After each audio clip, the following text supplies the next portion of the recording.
So I am keeping with the theme of games that I have not played but I've heard everybody talk about. I haven't played Oblivion. I got into the Elder Scrolls through Skyrim, what they call a Sky Baby. So I am excited to play the remaster. A friend of mine who is rather poetically called Martin, big Elder Scrolls fan, and he sent me a rundown of the Third Era. So this is the Third Era and the Third Empire. This time the Empire is the entirety of Tamriel, the continent. Eras are declared by the most powerful entity in Tamriel. When we say empire, we're talking specifically about a political institution that spans back all of Cyrodiil's / human history. It comes and it goes, and each time a new empire is declared, generally a new era is also. This empire, the third one, is the Septim dynasty, founded by an overall badass and God's favorite dude, a dragonborn no less, Tiber Septim, later known as Talos, a Nord or Imperial, who originally served as a general for another charismatic conqueror. Tiber did all the work, conquered Skyrim and Cyrodiil and parts of High Rock. The guy who was his liege died in a mysterious assassination, and they cut Tiber's throat so he could no longer use the Thu'um, which I know from Skyrim is the dragon voice. Then proceeded to conquer all of High Rock, managed to convince the Dunmer to join. They had never been conquered before. They agreed as their living gods' powers were waning. Tiber then conquered everyone else, basically did a big old war crime to conquer the Somerset Isles by using a brass god who broke time that the Dunmer gave him. The war crime is still going on outside of time. That sounds like it's against the Geneva Convention. With that, Tamriel was united. He declared himself as not just Emperor of Cyrodiil, but the very first Emperor of Tamriel, and so the Third Era began. Tiber later ascends to a god and becomes the ninth divine, Talos. As a rule, Imperial rule is not horrible. The Imperials are very cosmopolitan and are happy for you to do what you want within reason.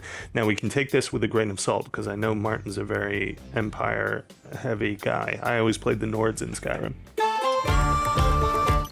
Did come about through conquest, so not everyone is totally jazzed about it. Altmer especially, they got mega war crimes. And then the guy who did that to them apparently is their ninth god. The Septims have ruled fairly unjustly, and Tamriel has been in conflict or civil war here and there, but as a rule it's never been better to live on Tamriel. The rule of Uriel Septim has changed this, however, not by his own doing. 20 years before Oblivion, his battle mage and confidant, Jagar Tharn, trapped him in Oblivion and masqueraded as him for 10 years. Oh. In this 10 years, he massively misruled and caused a lot of tension to build up, pissed everyone off, and weakened the Empire's institutions. Eventually, the Immortal Champion rose up and slew Tharn, restoring Uriel to power. That's from Elder Scrolls Arena. Due to the damage Tharn inflicted, the Emperor had a lot of work to do in fixing it. High Rock, home of the Bretons, was especially in political turmoil.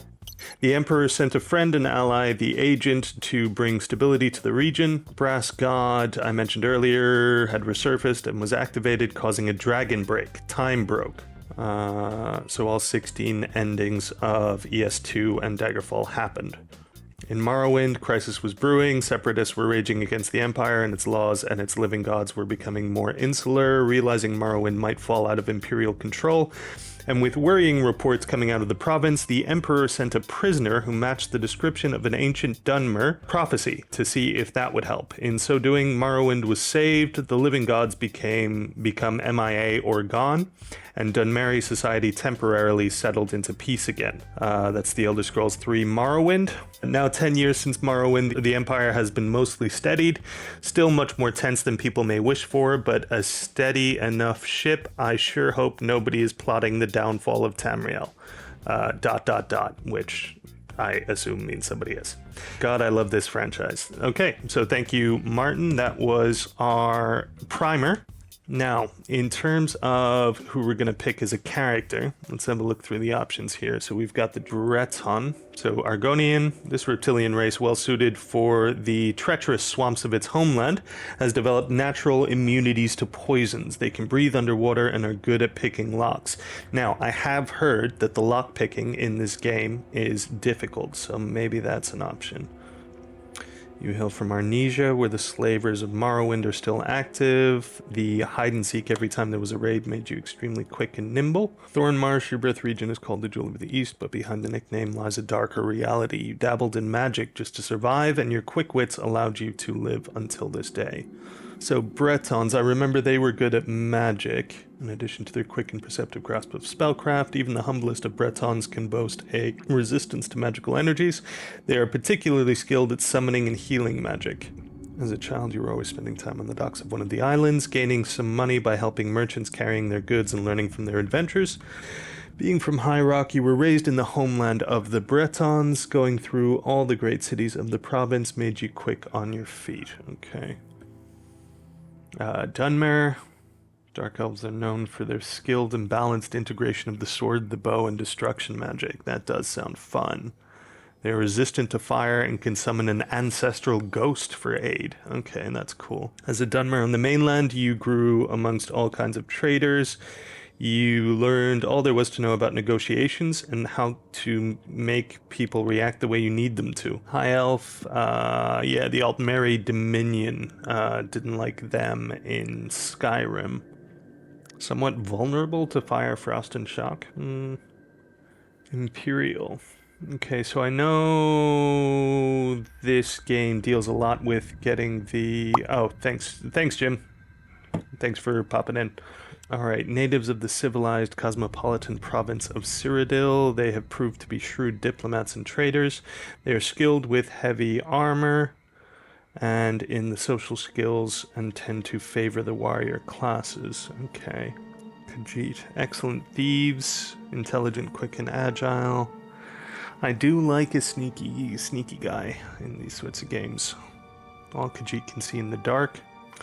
The people of Hrothgarian and Dragontail Mountains, Orcish armors are prized for their craftsmanship. Orc troops in heavy armors are among the finest in the Empire and are fearsome when using their berserker rage. Okay. Wood Elf, nimble and quick, making them good scouts and thieves, and there are no finer archers in all of Tamriel. Am I gonna be a stealth archer? To a sneaky little guy. I have been thinking about a sneaky little guy. So much so that I spoke to Martin about potentially being a sneaky little guy. And he told me... What did he tell me? I think he said Dark Elf, Wood Elf, and Khajiit. The Imperials... Yeah, we talked about Riz. The Imperials are canonically the most rizzed up, as they are the cosmopolitan dudes who like everyone. Khajiit have better base hand-to-hand damage than anyone else and have a Night Eye ability. Argonians can breathe underwater and are nigh immune to poison and resist disease. Bosmer are small and can command animals. Ooh. Okay, well, I like the idea of being able to command animals. I like the idea of being a sneaky little guy. Feels like we're leaning towards Wood Elf. Okay, do I want to be from Grotwood or do I want to be from Reaper's March? Childhood in Gratwood near the region devastated by Molag Bal. Molag Bal's a not very nice guy. So apparently the foul energies that still linger from that region made my resilience grow amidst the danger. Or Reaper's March, you quickly learned how to soothe people and avoid unnecessary conflicts. Well, that sounds like it gives me some Riz abilities, which I like. Okay. So, I think we have settled on Bosmer, Reaper's March.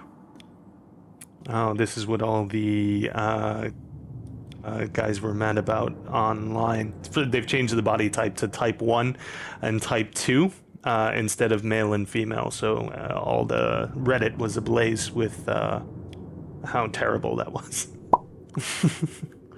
Yeah, the woke is taking over everything. I do want to be maybe a little bit old. I'm in my 30s now. Yeah, that feels right. Check my skin tone. No. Let's make him like me. He's pale. He's the color of freshly fallen snow. Okay.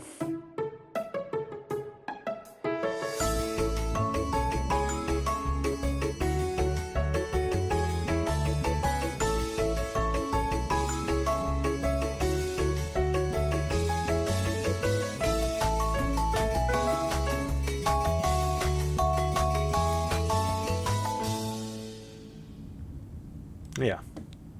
Yeah. No, I think we're going to go with it. All right. Should we do what I always do for elves, which is my name but in Irish?